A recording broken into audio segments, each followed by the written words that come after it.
Hello, everyone. We're going to do a quick review just to make sure that you are understanding your reading material.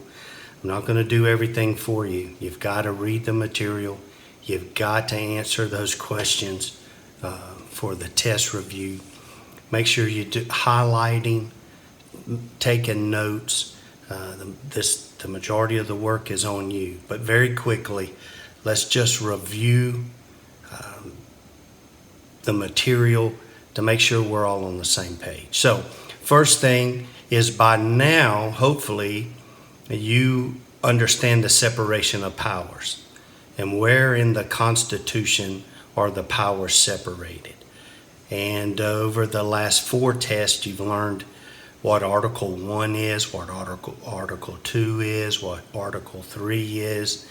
And so make sure that you understand those separation of powers, which article creates the Congress, and which one creates the presidency, and which one creates the courts. All right. In a related matter, when we get to the amendments section, hopefully by now you know which amendment protects us, the citizens, against unreasonable searches and seizures. If not, you're, I don't know where you've been for the first 4 tests. All right, so make sure you find that in your notes.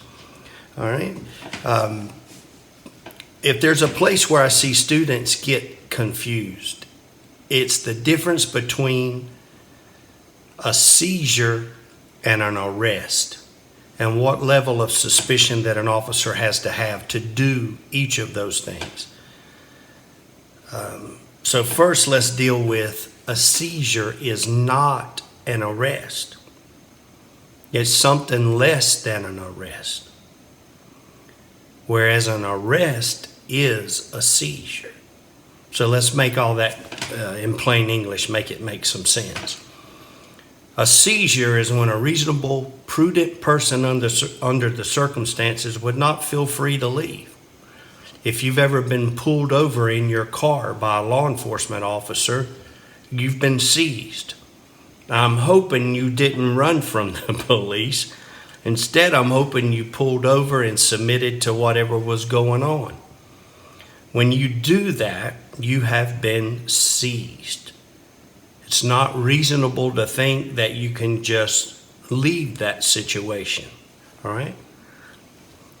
To be seized, all that an officer needs is reasonable suspicion.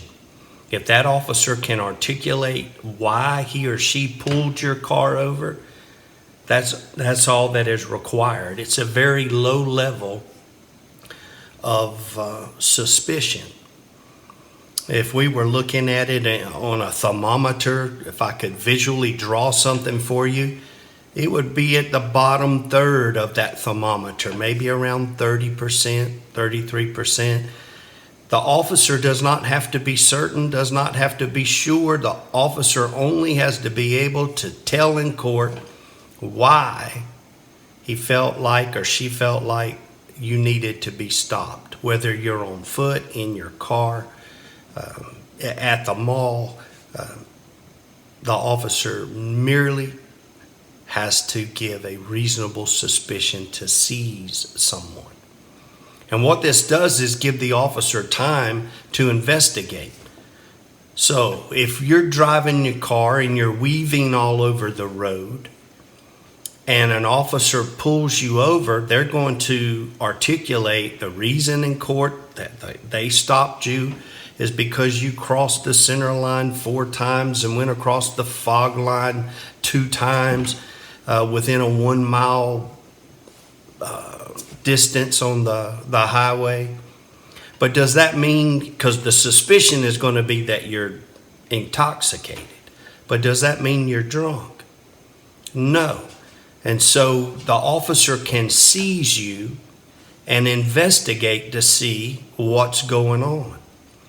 It might be the case that, let's say you're a smoker and you dropped your cigarette in your lap. And so while you're dodging the fire, you're driving all over the road. once the officer realizes what's really happened, they'll cut you loose. They'll probably warn you and then let you go. The seizure is over. Now, let's ramp it up. What if when the officer gets up to the window, your eyes are glassy red and the officer can smell a strong odor of alcohol? Now what's the officer thinking? Officer's thinking, whoop, this one's been drinking. And they'll ask you to step out of the car and have you do some roadside sobriety tests. You know, the finger to nose and the walk the line. And if you fail those things, now the officer is going to arrest you. And in order to do that, the level of suspicion had to climb up that thermometer. We're not way down in the bottom third. Now we're over halfway. Because in order to arrest someone, the officer has to have probable cause. And there's no true definition that the court gives us. They just simply tell us that it's more probable than not that this person has committed a crime. So, by doing those things while you were seized, giving you those tests and smelling and seeing your eyes and how you were driving, the officer has developed a theory that it's more probable than not that you are intoxicated.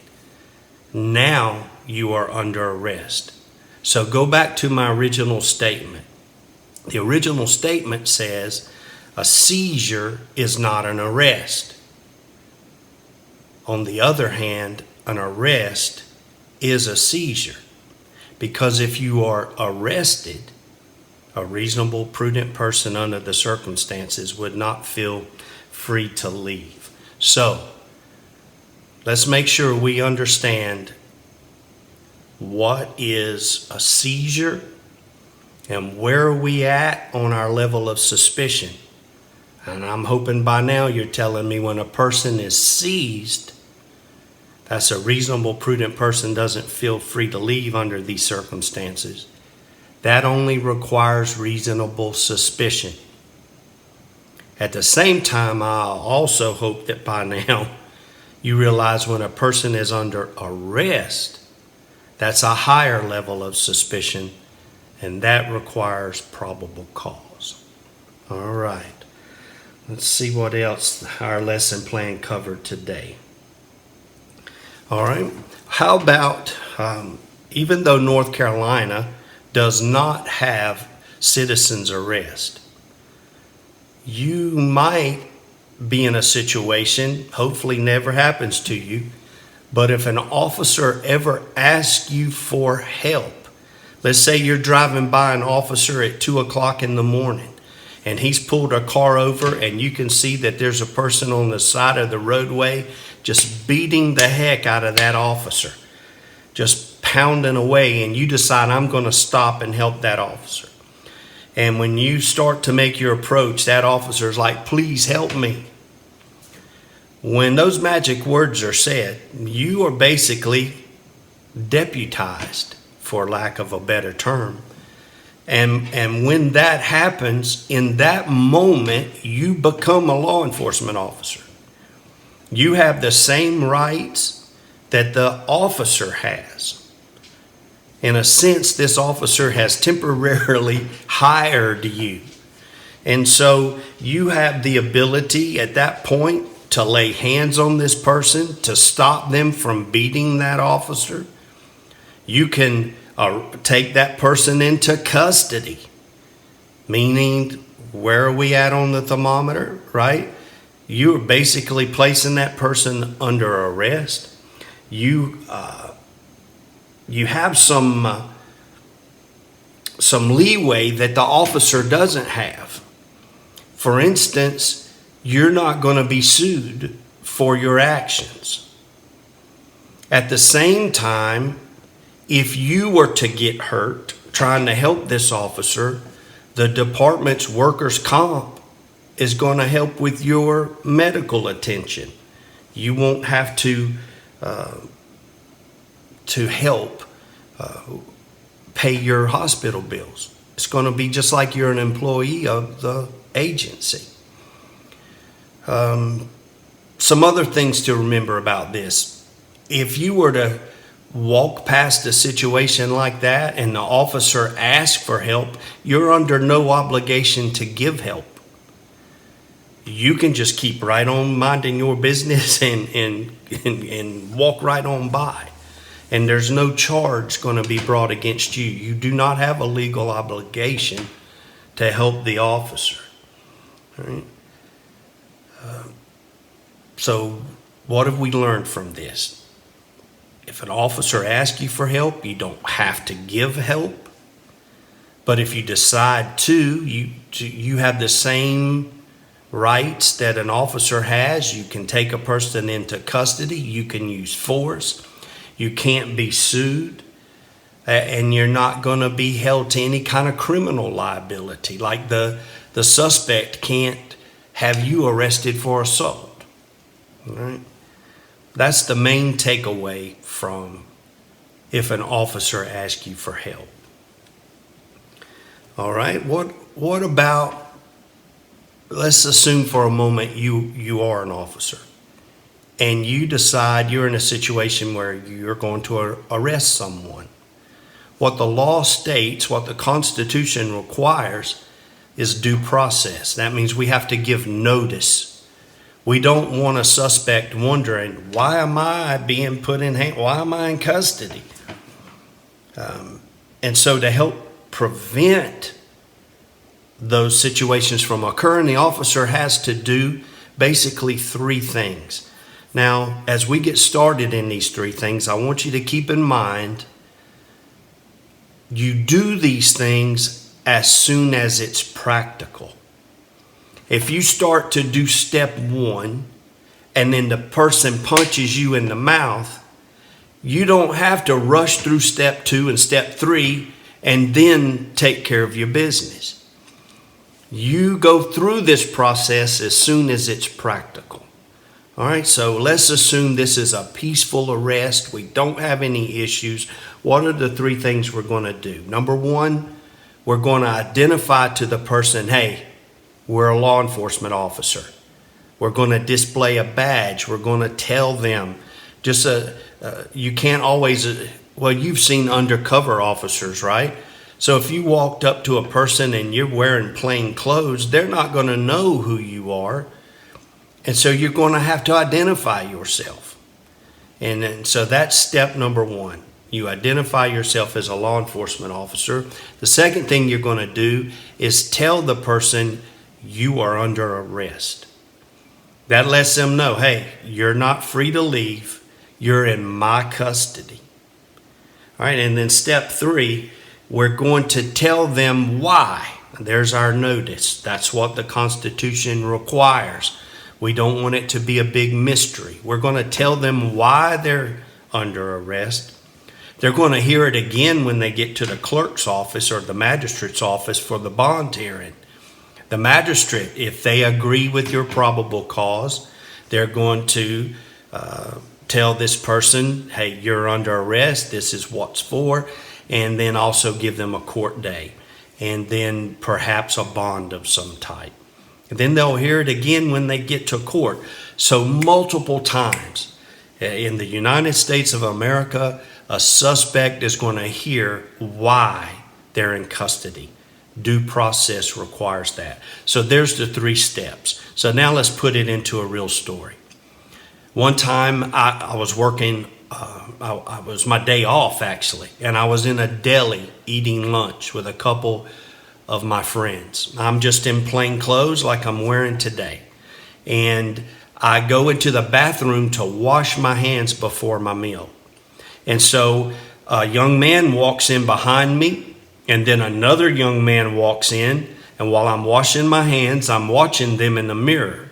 And I see money exchange hands for a white powdery substance. All right? So I dry my hands off and I turn around and I say to them, boys, y'all are having a bad day. And they look at me funny, like, what are you talking about? I identified myself, step one, meaning I reached into my pocket and I pulled out my wallet where my badge was. Step 2. What's step 2? I have to tell them they're under arrest, and that's what I told them. Then step 3. Do you remember what step 3 is? I have to tell them why they're under arrest. And so in that instance, I watched a drug deal go down. And so the money exchanged hands for white powdery substance. Everyone in the bathroom knows why these two young men are being arrested. There's our 3 steps. All right. So now let's see. When I see y'all have problems on a test, it's usually on this next area. And it has to do with the differences between search warrants and arrest warrants. So let's take step 1. Let's say I have an arrest warrant for Joe. And it's the night of the Super Bowl. And I'm going to catch Joe at his apartment and serve this arrest warrant. So I go to Joe's house. I knock on the door. The wife comes to the door and says Joe's not home. Do I need to go get a search warrant to search the house where Joe lives? And the answer is no. I simply need probable cause, meaning it's more probable than not. That's a little bit more than a coin toss, that Joe's inside that apartment. Maybe before I knock on the door, I stand there and listen, and I hear a male's voice. Now, when she says Joe's not home, I can articulate, well, at least I heard a man's voice. It doesn't mean it's Joe, but I don't have to be 100% certain. A little more probable than not. Perhaps I will combine with that. I run the tag numbers of a vehicle out front, and it comes back to Joe. So Joe's car is there. I heard a male voice inside. Now we're starting to build our probable cause. Maybe I'll talk to a landscaper or an apartment manager or a neighbor. And they'll say, no, I saw Joe. Joe just went in 20 minutes ago. Now we're really getting to where we have enough information where with just the arrest warrant, I can go in Joe's house and get him. I won't need consent. I don't need plain view or all those other things. I have an arrest warrant, and I have probable cause to believe Joe's inside. Now, compare it to this. I don't hear a man's voice. The manager or a neighbor couldn't tell me Joe was in there. If I don't have probable cause to believe he's in there, I don't need to go inside. But what if I knock on the door and the wife says, no, Joe's not here, but he's directly across the parking lot. He's at Bob's apartment and they're watching the Super Bowl together. So now I walk across the parking lot and I knock on Bob's door. Bob opens the door. I've got my arrest warrant for Joe.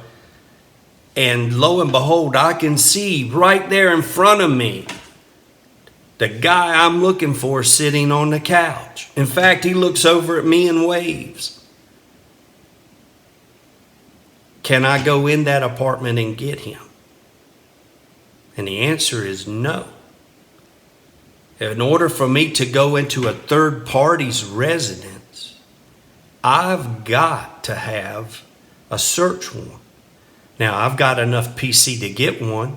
Maybe I'll just stand there at the door and call on the radio and ask another officer to go to the clerk's office for me. Notice, I don't have to be the one to take the warrant out. Another officer can go and tell the magistrate what my PC is. That I'm standing at the door, I can see the guy I'm looking for. And as soon as that other officer radios me and says, I've got the warrant in my hand, and this is a search warrant, So I already physically am holding the arrest warrant for the guy I'm looking for. Now I know that there's a search warrant in existence for this third party's residence. Now I can go in and get the guy I'm looking for. All right, so if you are, let's just put it all together, a quick review. If I'm at the place where the person resides, I just need the arrest warrant. If I am going into a third party's residence, I need an arrest warrant and a search warrant. All right, hope that clears some things up for you.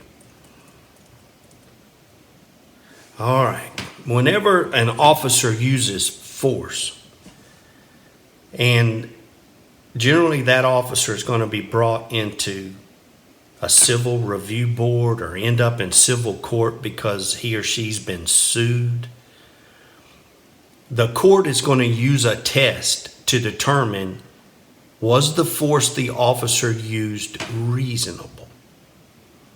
Right? And it is an objective test. It is not subjective. It doesn't matter what the person, the suspect, believes. Well, that was too much force. That doesn't matter what that person believes. It also doesn't matter what the officer believes. Well, I had to use this amount of force because, and then listing these facts. Those are subjective tests. We don't go by what do people believe. Instead, this test is an objective one. And go back to something we said earlier in our talk today. This is going to be, what would a reasonable, prudent person, in this case a cop, a law enforcement officer, what would a reasonable, prudent cop have done in this circumstance? And that test is called the totality of the circumstances test. The court is going to look at all of the facts and render a decision. All right, so let's do one. What if we have a female officer and she weighs 90 pounds?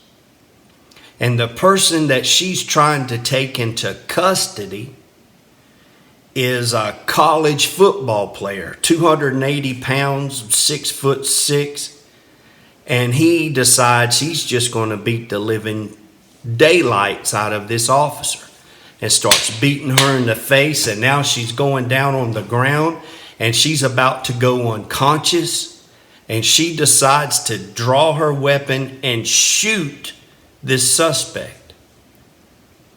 And the question is going to be in court, was her actions reasonable? Would an officer in her situation, the perfect officer, have done the same thing? Now let's flip the script. What if we have 5 officers and one suspect who weighs 110 pounds? And the suspect is resisting, and let's say won't put his hands behind his back and be handcuffed. There's 5 officers. Our suspect only weighs 110 pounds. Do we need to be drawing a weapon and shooting him? That seems pretty simple, right? We're not going to do that. Well, are we going to pepper spray him? He's just standing there. He's not fighting back. He just will not give his hands. Are we going to pepper spray him? There's 5 officers. How about taser? The test the court is going to look at is the totality of the circumstances. Hey, you got 5 officers. He's not gigantic. The 5 of you put the handcuffs on him and let's go. We don't need to be shooting people and tasing people and pepper spraying people if we can control them with our hands. All right, so I hope that makes sense to you. It's an objective test, not a subjective test, and the court is going to look at the entirety, the totality of the circumstances to decide if an officer's actions are reasonable.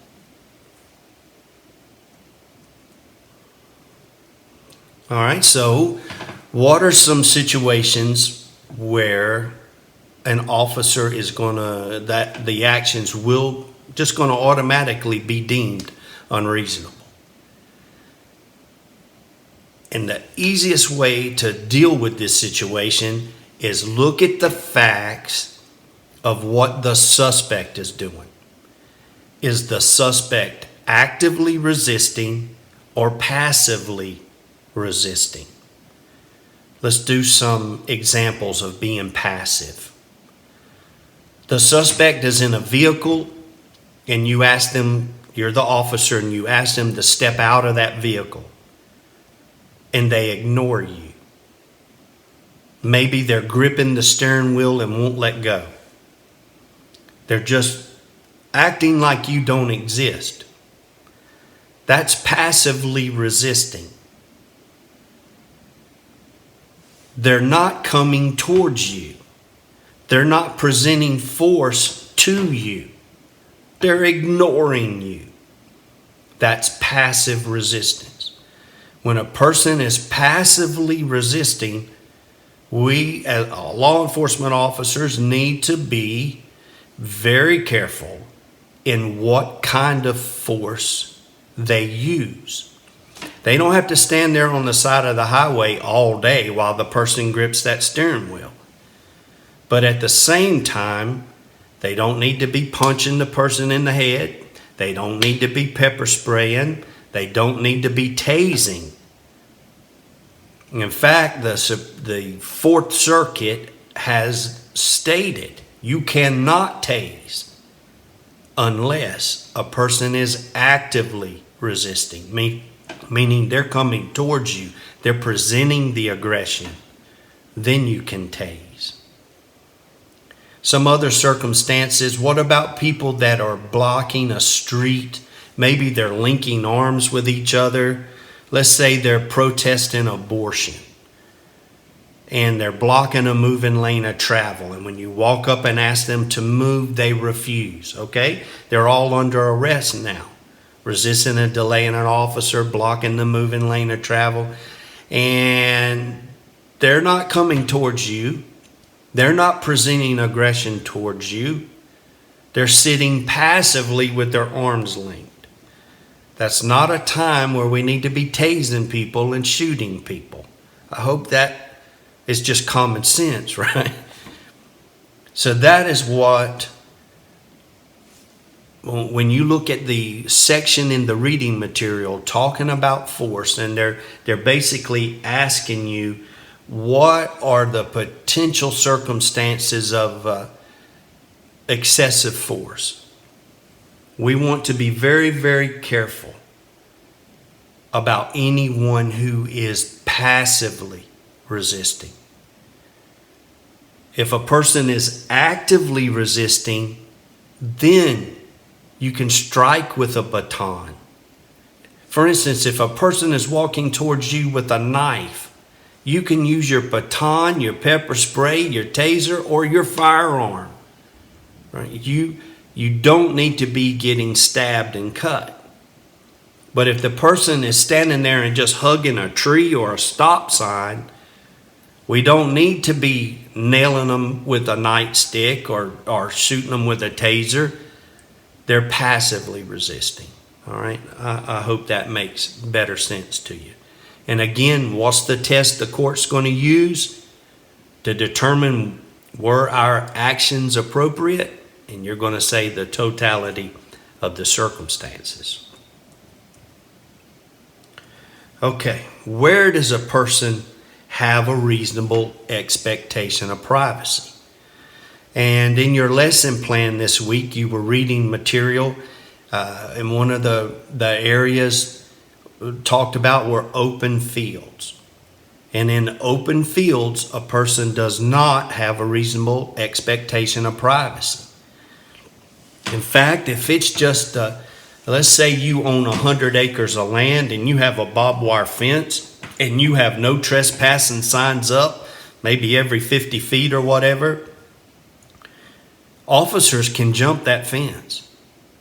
That's an open field, and it doesn't matter that you have no trespassing signs or a barbed wire fence.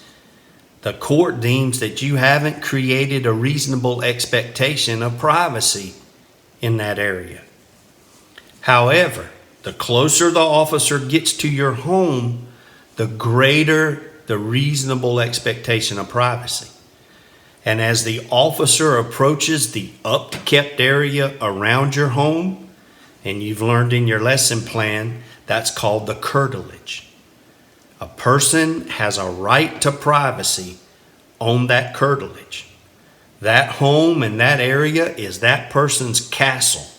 And in order to step onto that curtilage, the officer is going to need a warrant. But for the open fields, the officer doesn't need anything. The officer could fly a drone over. The officer could use binoculars and look out over the open field. In a related matter, people don't have a right to privacy for material that they abandon. For instance, one night I got in a chase with a guy on a motorcycle. And there was a passenger on the back, and the passenger started throwing things out of his pocket. It was little aluminum foil packages that had crack in it. Once those things were thrown onto the ground, that was abandoned property. I didn't need to go get a warrant. I could go back to the scene and just pick those items off the ground and use them against the suspect because he gave up ownership rights when he discarded them. Something similar would also be a trash pickup. Here we need to be more careful because remember what we said about curtilage. If that trash can is on the person's curtilage, maybe it's on their driveway or up next to their house. If that trash can is on the upkept area, that they mow that lawn or whatever we're looking at, that we can tell this is the upkept area around the home, I've got to have a warrant. I have to have a search warrant to go through that trash. Even though in a sense it's been abandoned, but it's been abandoned to the curtilage. So what I would need to do is wait until trash pickup day. I cannot go to whoever the trash company is and ask them to come early. Let's say trash pickup is on Thursday. I can't say, hey man, can you do me a favor and pick that trash up on Tuesday? No, because then that trash person becomes my agent. They're working for me. And at that point, we're going to require a warrant. So let's back up. I can wait until Thursday. I can stand out in the street because that's a public area. That's a place the officer has a right to be. And when that trash man rolls that trash can off of that curtilage, I can take it from him. It's abandoned property. That trash then becomes mine. If we take that approach, the one thing we want to make sure of is don't let the trash person put that trash bag onto the truck and let it mix with other trash. We have to be able to prove in court that the items we take out of that bag, out of that trash, came from that suspect. All right, so let's see if there's anything else. I think that'll cover it. Areas where a person has an expectation of privacy, you're going to say in their home, on their person, on their curtilage. But it does not apply to open fields or abandoned property. All right, so now let's talk about plain view. And there's 3 rules I want you to remember for plain view to apply. The officer has to be in a place he or she has a right to be. And if you think about that, that means the officer's inside their territorial jurisdiction. The second rule is the officer has to be doing something the officer has a right to do. And if you think about that, that means the officer's inside his or her subject matter jurisdiction. And then the third thing, and this is the one where I see students can get confused. Whatever the officer is looking at has to be immediately apparent. That's illegal. What I'm looking at is evidence of a crime. So let me give you an example of when it is plain view and when it's not plain view. One time I got a call where a young lady is calling for help. Her boyfriend is beating her up. It's an assault on a female in progress. When I get there, I ask, can I come inside to take the report? She says yes. All right, now she has just given consent. I can enter her home without a warrant. While I'm standing there taking the facts, she's telling me what happened. I look on the coffee table and I see marijuana on the coffee table. Go back to my rules. The 3 rules. Am I in a place I have a right to be? Yes, I'm there because she consented for me to be there. Am I doing something I have a right to do? Yes, I'm a law enforcement officer. I keep the peace, and that includes domestic violence. Is what I'm looking at immediately apparent that's a crime? Yes, because marijuana is illegal. All right. That's where plain view was okay. Anytime you get in a situation, ask yourself those 3 questions. Am I in a place I have a right to be? Am I doing something I have a right to do? Is what I see immediately apparent? That's evidence of a crime. If you say yes, yes, yes, plain view applies, you're good to go. All right, let's try one where this one went all the way to the Supreme Court. In this situation, an officer is on foot patrol in New York City, and he's walking past a tall apartment high-rise, and someone on the upper floor started shooting at him as he was walking by. He stopped, he looked up, he sort of counted the windows, how many windows across. He counted how many floors up. And he went running into that apartment building. He went up the stairs. He went to the apartment that he thought the shots had come from. Now we have to stop and ask ourselves a question. This officer makes entry.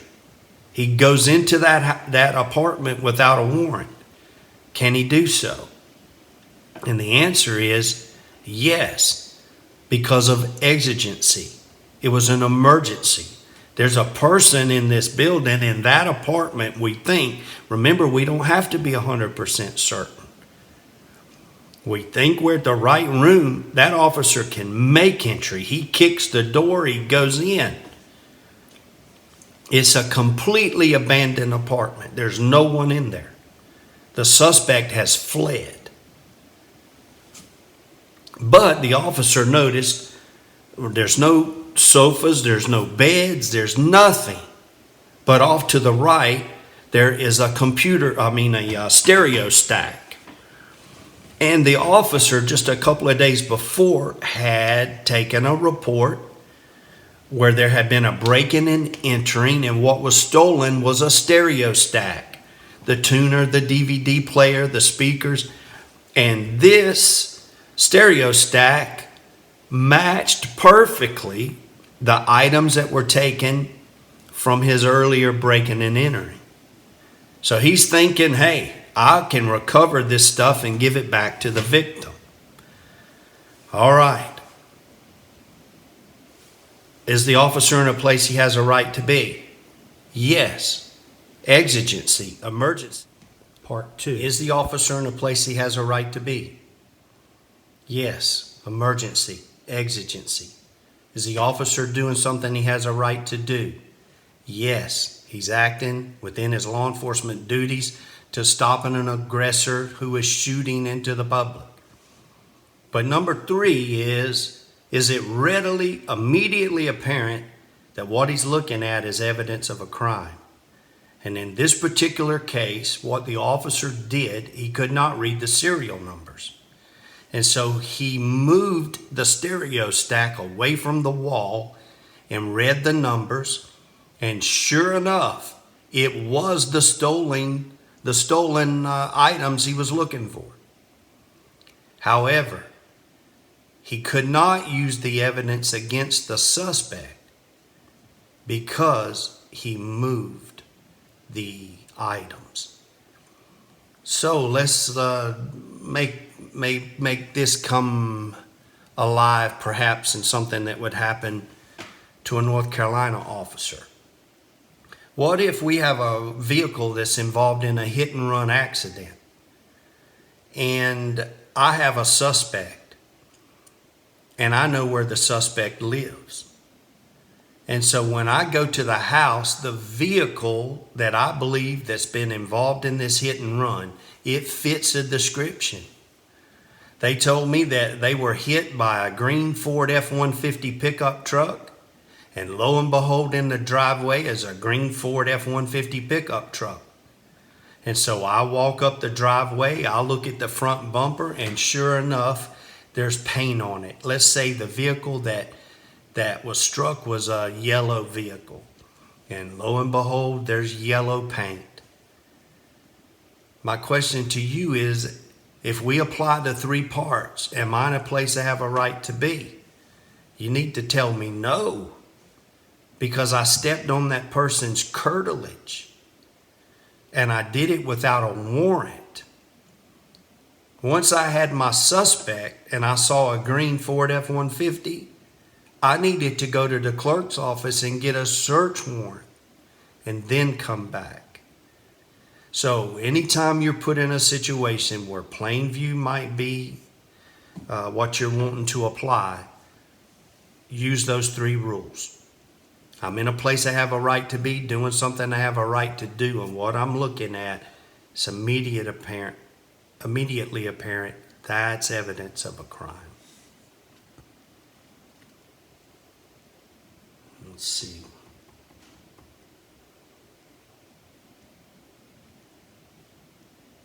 All right, go back to the story that I told you that really happened, where the young lady called the police because it was actually her boyfriend had beaten her. And so now I was standing there and I could see the marijuana on the table. What if she says to me, that's not my dope, that's his. And now I'm going to give you consent because this is my apartment. I live here. I'm going to give you consent. In fact, I'm going to show you where all his other dope is at. And let's assume that he lives there with her. Maybe he doesn't pay rent. He doesn't have a job, but he lives there. Where can she let me search? In other words, she's giving consent, but he's not, because he's not there. The law says that I can only search in the common areas, the rooms that they both share together. Maybe the living room, the kitchen, the bathroom.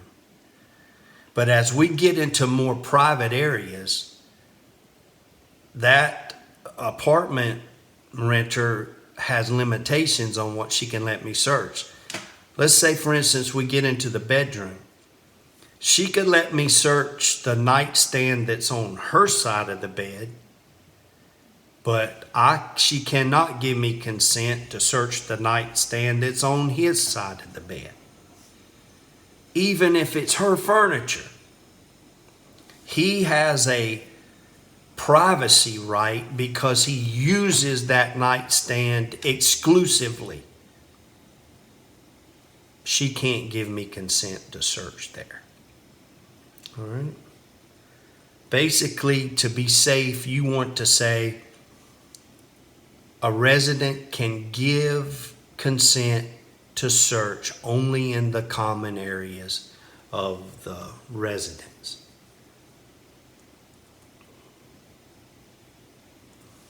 All right, let's say we have an exigency. Maybe the apartment is on fire. And we go in and we drag the victims out. Maybe someone has passed out because of smoke.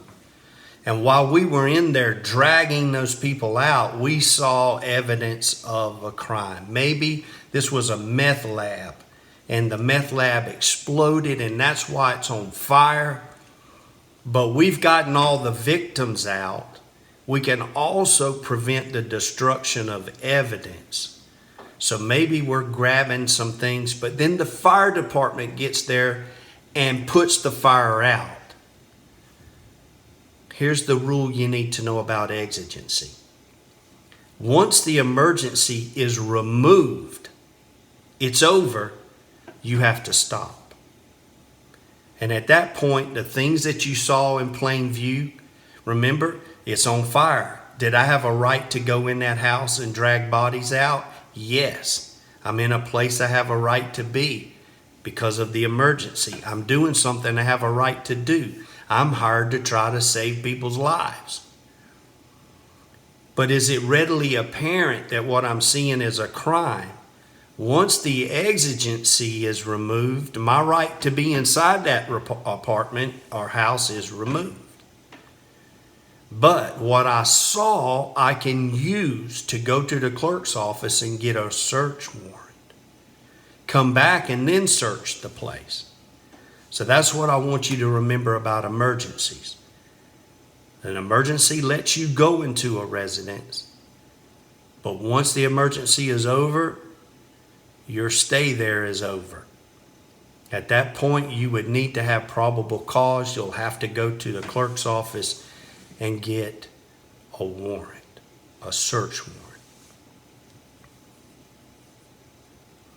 All right, let's talk quickly about the Carroll Doctrine.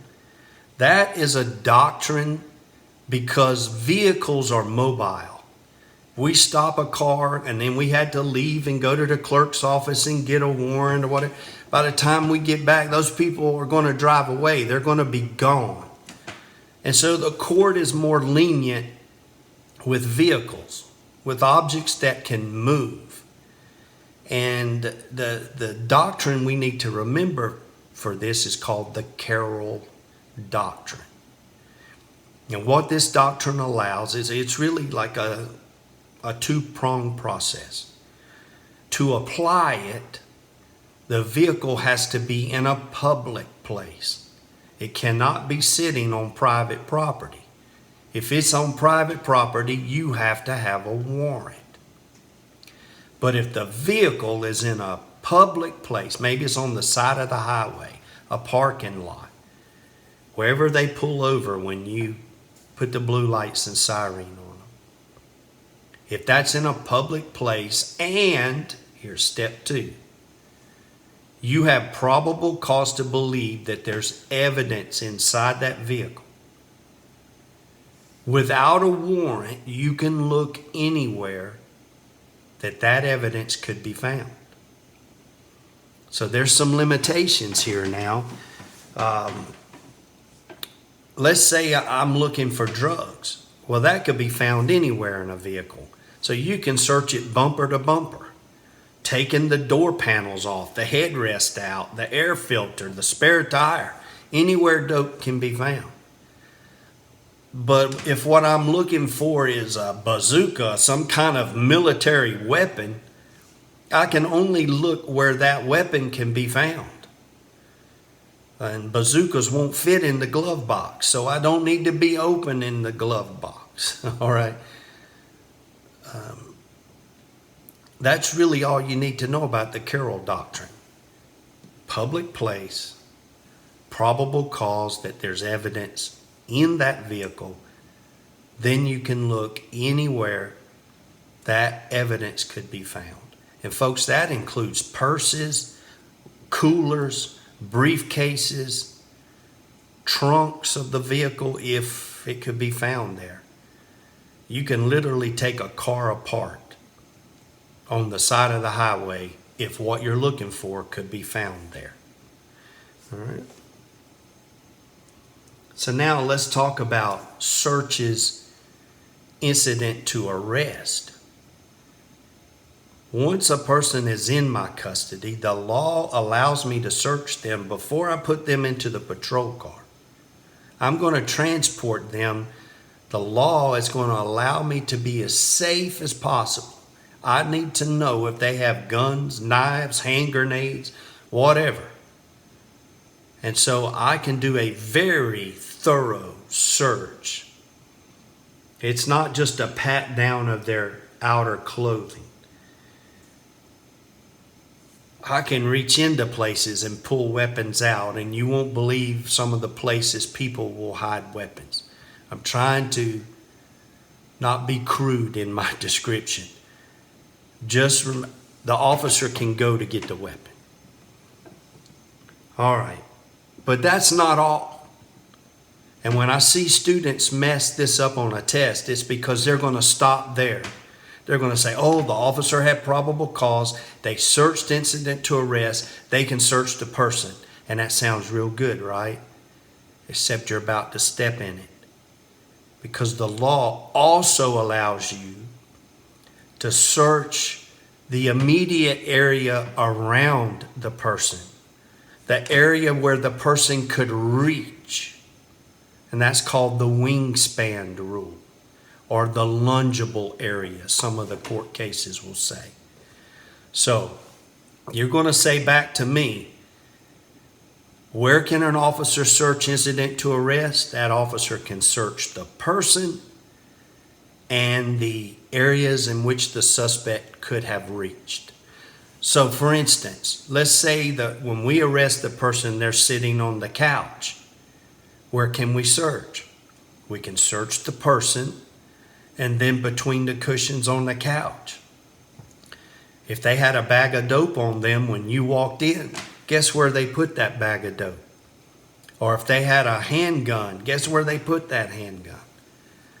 So, you're going to say back, you can search the person and their reachable area. The immediate surrounding area. And that's called the wingspan rule. All right. When can an officer, this is a search, but it's a limited search. When can an officer do a protective sweep of a residence, of a home of some kind? All right. So we've got some rules. In the previous example, we said if we arrest a person inside that home, we can search that person plus the areas where they could reach. Does that sound like we can search the whole house? No, it's just the area in where they could put something.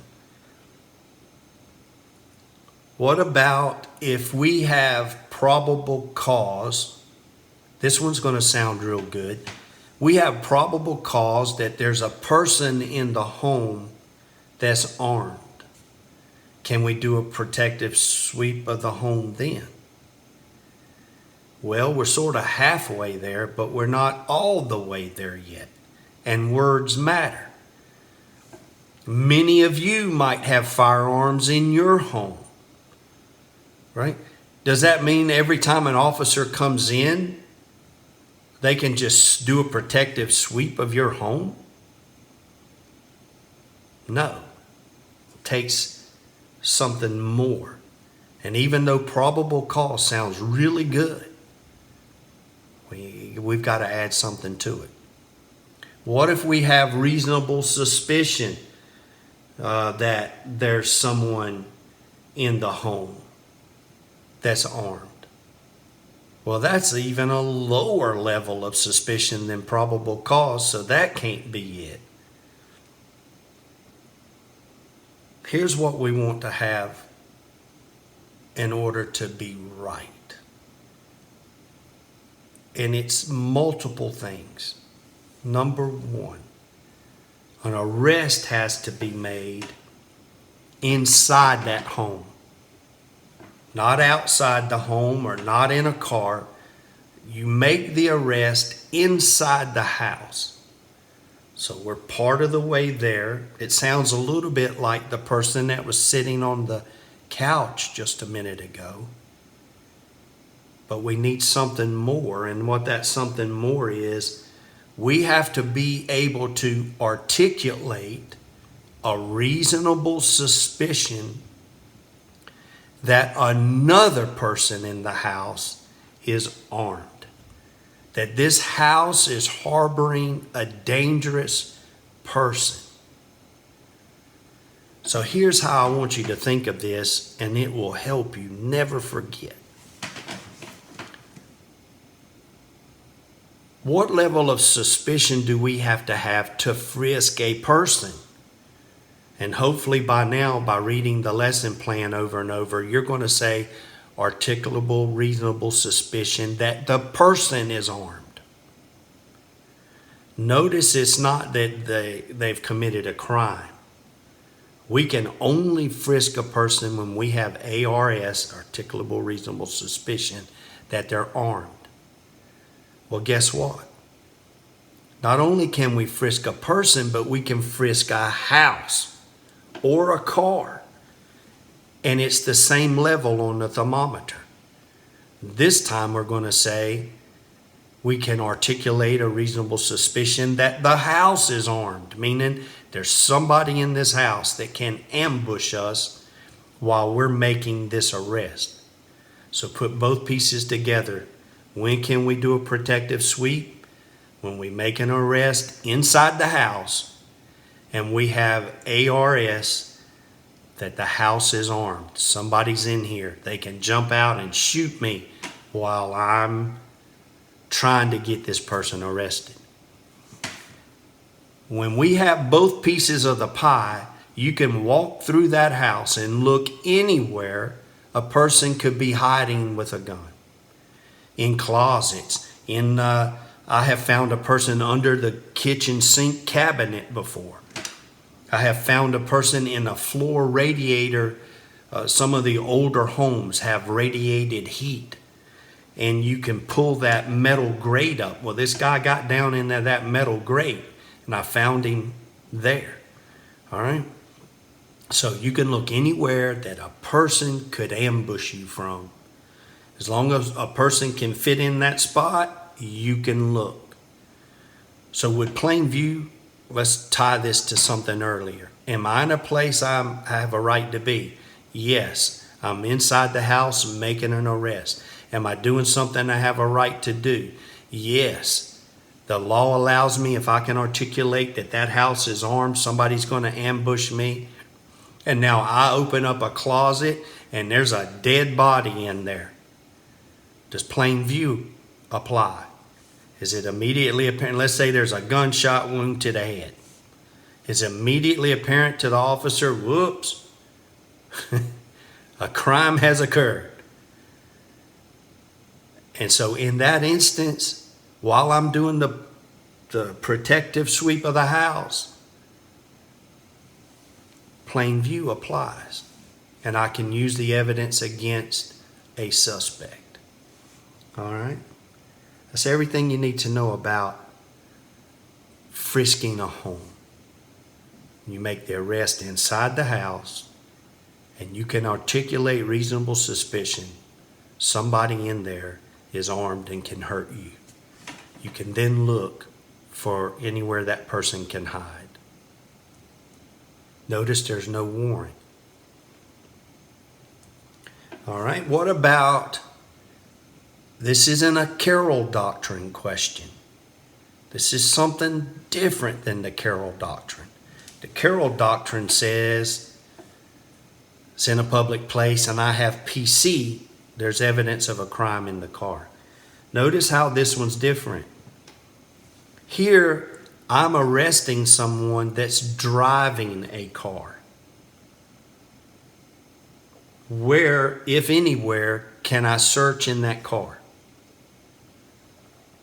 All right, and you're going to say, because there's so many things that they could do to you on a test that sounds real good. We need to know what is the law, and we don't need to be getting confused about it. Here, we can look.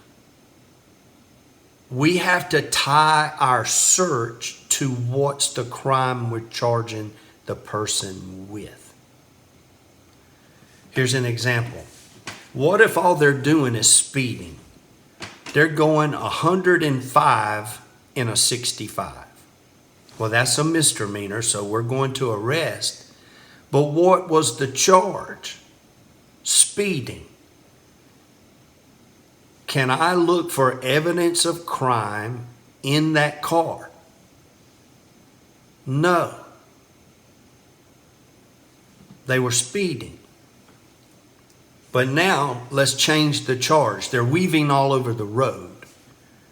And come to find out, they fail all the roadside sobriety tests. I think they're drunk.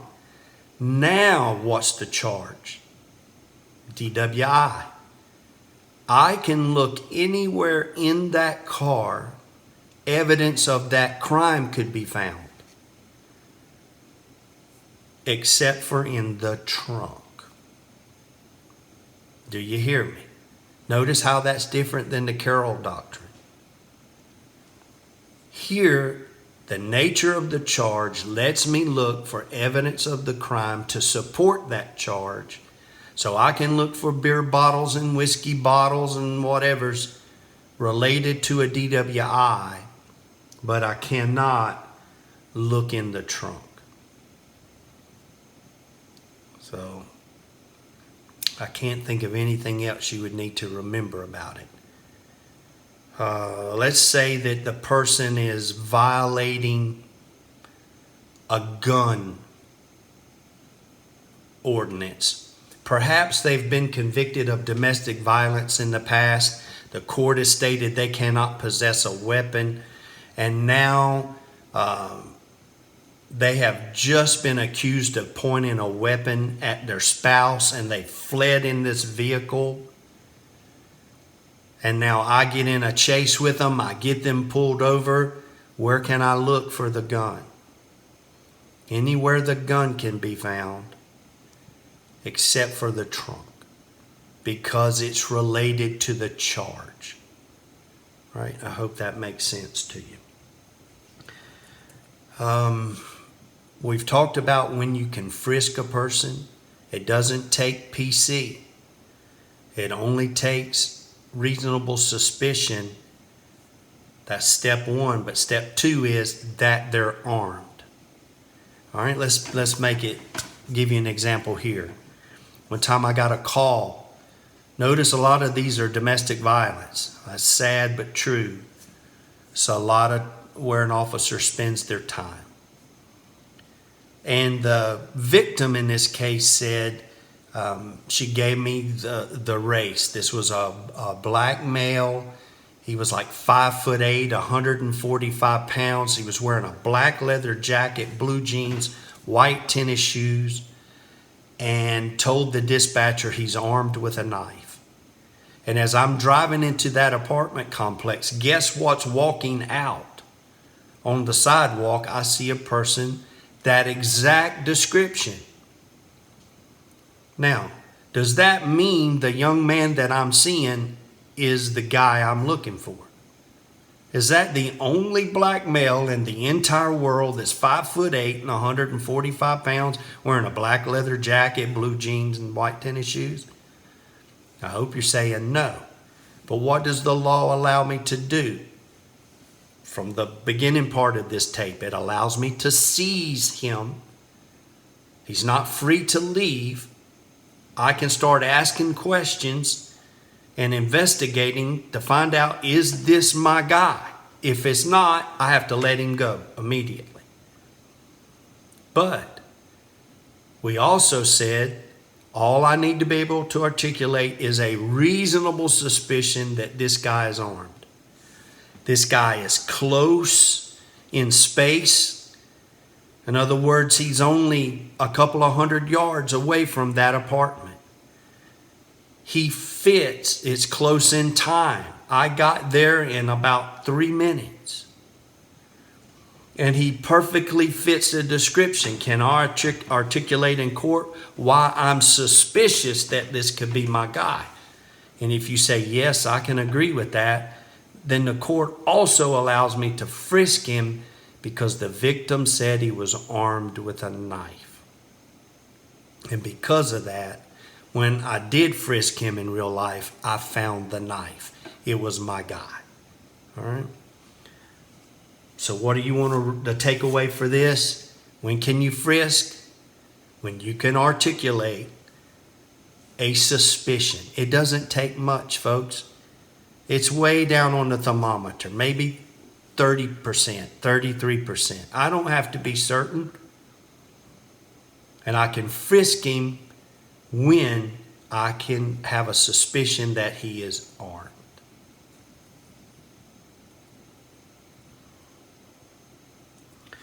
What kind of information goes on a search warrant affidavit? And when you read the material, you'll notice that the affidavit is divided into different sections. And when I see students mess this up, it's because they confuse what's in the different sections. So, for example, on the affidavit, it's going to ask particular questions about the officer. What's your name? How long have you been an officer? What training do you have? What schools have you been to? How many arrests just like this have you made in the past? How many search warrants have you done just like this? Here's things they don't ask. They don't ask your badge number because deputy sheriffs don't have badge numbers. That's not even relevant. They're going to want to know things more like, what's your years of experience? They're not going to ask you what your rank is. That's irrelevant. Whether you're a lieutenant, here's a great way to remember it. There are veteran officers that have been officers for 20 years, 30 years, and they have no rank. They didn't want rank. They just wanted to be an officer. The information that they provide in the clerk's office to get a warrant is just as valuable as if they were a captain. Rank does not matter. So what does matter? What's your name? What's your years of experience? Your education? What trainings have you had? What similar situations have you been in? That's the information that an officer needs to give about himself or herself. And I'll see you guys do this too. To get the warrant, whether it's a search warrant or an arrest warrant, that's not reasonable suspicion. You use reasonable suspicion to seize. In order to arrest or to search, you have to have probable cause. And that's higher up the thermometer. So you want to always remember you have to have probable cause to get warrants. All right. The lesson plan also covered who are we going to go see to get these warrants? Well, the answer to that is, where do we want to serve these warrants? Because the geography matters. So let's say we're in Lee County and we're going to serve the warrant in Lee County. Then all we need to go see is the clerk or the magistrate. We'll go in and do our affidavit, the application for the search warrant. That's what the affidavit is. We give our probable cause, and if that person, and they're called an independent third party, they're not related to our case. And if they hear our probable cause and agree with us, they'll give us the warrant. A magistrate can give you a warrant to serve anywhere inside their own county, but not outside of it. So what if I'm in Lee County, but I want to get a warrant to serve in Harnett County? Now I've got to go higher up the judicial ladder, if you will. Now I need that. Those two counties are in the same judicial district. And so now I can go see a district court judge. So I can go to the district court judge in Lee County, or I could go to the district court judge in Harnett County and get my warrants. What if where I need to serve this warrant, it's not in my county, it's not in my judicial district, it's halfway across the state? I'm a Lee County officer and I need a warrant for Wilmington, North Carolina. Now I've got to climb that judicial ladder even higher. And I can go see a superior court judge or an appellate court judge. That's like the North Carolina Supreme Court or the North Carolina Court of Appeals. So here they are. We need to, whenever we're deciding on who do we go see, always ask yourself the question, where is the warrant being served? If it's in your county, you can see the magistrate. If it's in your judicial district, you're going to see a district court judge. If it's outside your county or the district, but it's in the state of North Carolina, you see a superior court judge or an appellate court judge. How many copies of a warrant do you need? And you're going to say 4. When you go to serve these things, these search warrants, you're going to want to have a copy for yourself. You're going to leave a copy with the magistrate if that's the judicial official that gives it to you. Remember, we have to go to the right judge to get this. They're going to keep a copy. When we get to the suspect's residence, we're going to give them a copy. If they're not at home and we search, we're going to leave a copy in a prominent place, like on the refrigerator, the front door, someplace they're going to see it.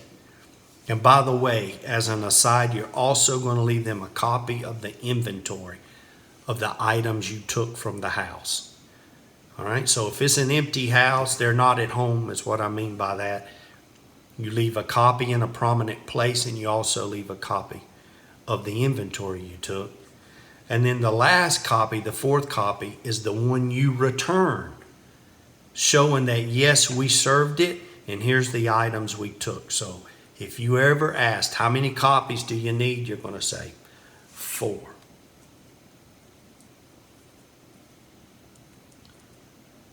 All right.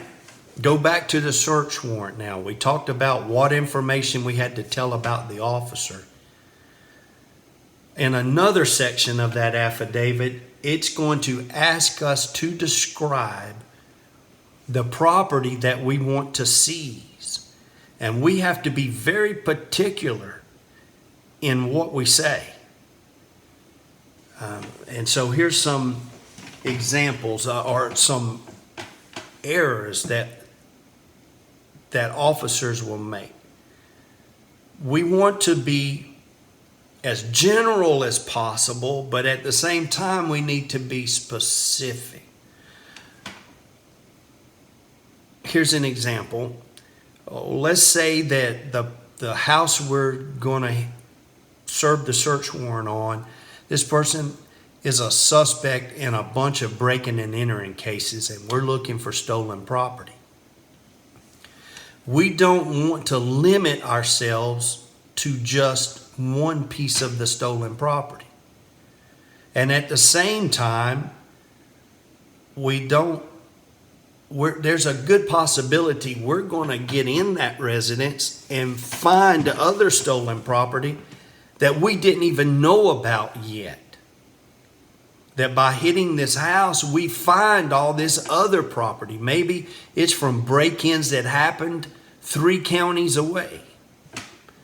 So we want to be general and say, and this goes into the description area of the items we're looking for. We would say something like any and all stolen property. We're covering our bases there. Let's say it's a drug-related situation. We want to be careful if we go in and we say something specifically like cocaine, but then we get in there and we find meth. What happens now? So we want to keep it as general as possible and say controlled substances, contraband. We would even expand it to paraphernalia. And then we also want to make sure that we include somewhere in that description that we're looking for any and all evidence that could be related to a crime. See how general that is? Any crime. Or that would help prove that this suspect is a criminal. Or would help prove that the residents of this house or that this suspect lives at that house. And here's the easiest example of that. When we get into the house and we find a power bill in their name, we want to seize that power bill. Because by the time we get to court, they're going to say, that's not my house. And we want to be able to say, well, you pay the power bill. Therefore, the place that we got the search warrant for is your place. Therefore, everything we found in your house belongs to you. Does that make sense? So you want to make sure that we have our bases covered. We're gonna say we're looking for property that's stolen. We're looking for contraband. We're looking for any evidence that would prove that this person is a resident of this house or that would tie them to a crime. Maybe like a cell phone, and on it are text messages where they're texting back and forth about what time a person is coming to pick up some drugs. All right. What else do we need to know about warrants? A common mistake, and even people that have been in the court system for a long time will make this mistake. They think that we have to know the name of the person and that it has to be on the warrant. We do not have to know their name. A description is good enough. A street name is good enough. Let me give you an example. One time I responded to a call where an officer had been shot with a shotgun. When I got there, the officer's laying on the ground. He's still alive. His vest had stopped the majority of the pellets. He survived, thank goodness. But the people that were standing around in this housing complex, all they could tell me was Tiger did it. Tiger shot him. No one knew Tiger's real name. But they could give me a description. I knew the race, the height, the weight, what he was wearing. And so when I go to get my arrest warrants, did I need to know Tiger's name? No. I give my description and I give his street name. And that's good enough. All right. Another thing to be careful of when we're dealing with drugs, as far as putting descriptions on the warrants, remember we're trying to be as vague as possible while at the same time being specific enough to keep the court happy. If what we're looking for is cocaine, we're going to say some magic words, and we're going to say that we want to search for cocaine. Here's a better way to put it. to include but not be limited to cocaine. Part 3. So we don't want to limit ourselves. And so we're going to use verbiage like to include cocaine but not be limited to. Some kind of verbiage that lets them know that if we run into other drugs, we get to seize that too. While we're on the topic of drugs, we never want to give an amount. We don't want to say we're looking for 2 kilos of cocaine. Because what happens if we find 25 kilos? All right, so we're going to say something like to include cocaine but not limited to, and then we don't give an amount. And that should cover everything that you need to know about getting the search warrants and the descriptions. By the way, I'm just thinking of this, going back to the story of Tiger, I didn't have it in this particular case, but if one of the witnesses had a photograph, they knew Tiger, and they had a photograph somewhere of Tiger, I could attach a photograph to the search warrant so that the officers had a description, they knew his street name, and they also now can see what this person looks like. All of that is perfectly fine. All right. I can't think of anything else we really need to cover. That should get you through this week's reading assignment. Hopefully I've cleared some things up for you. If not, please send me an email or call my office and I will call you back and try to get you squared away with whatever questions you have. All right, folks, I hope it helps. Good luck this week.